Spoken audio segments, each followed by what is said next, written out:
In the Heart of the Word. Reflections by Father Joseph Mary, SCTJM, on the daily readings from the Holy Mass.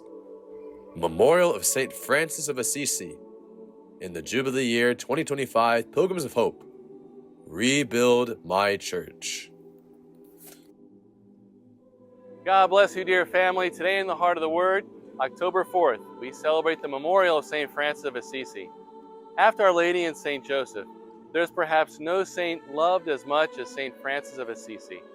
Born a wealthy young man to a textile merchant and named for his father's business dealings in France, Francois, served on a military expedition that landed him in prison for a year and then returned home to an empty life of sports and partying with his friends.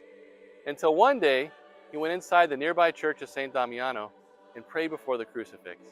There he heard a voice that told him, "Francis, rebuild my church that is in ruins." Francis thought it was the physical church of San Damiano, but the Lord had other plans. Soon Francis would seek a life based on evangelical poverty, chastity, and obedience, and others began to follow him, leading to the founding of the Franciscan order. St. Francis was the first saint to receive the stigmata, and because of his love for Jesus, poor, obedient, and humble, he began the tradition of preparing a manger for the child Jesus to celebrate Christmas with the Blessed Virgin Mary, St. Joseph, the shepherds, the angels, and even the animals, so that everyone can encounter the purity, the love of Christ, born for us in Bethlehem. St. Francis also began the tradition of the Way of the Cross on Fridays during Lent, so that spiritually, everyone could go to the Holy Land to accompany the Lord in his passion and death, and there ponder and enter into the infinite love of our redemption. In the year 1216, by request of Pope Urban III, St. Francis obtained the great pardon of Assisi, especially for pilgrims who could not travel to the Holy Land to obtain the plenary indulgence, but could visit the Church of Our Lady of the Angels with a penitential spirit, and fulfilling all the requirements, could receive a plenary indulgence.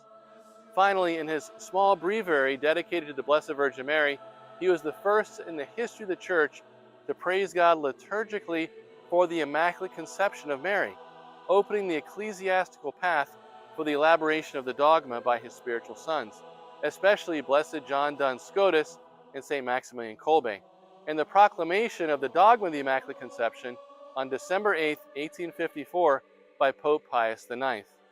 My brothers and sisters, thanks to his trust in God the Father, his openness to the Holy Spirit, his total love for the poor and crucified and Eucharistic Jesus, and his pure filial love for the Blessed Virgin Mary, St. Francis of Assisi did help rebuild the Church, and he continues to help rebuild the Church of Christ today. Let us listen to these words of Mother Adela. Jesus makes it clear that to enter the kingdom of God, a conversion of heart is necessary. In other words, it is necessary to live the gospel. All for the heart of Jesus, through the heart of Mary. Our Lady of the Angels, pray for us. St. Francis of Assisi, pray for us.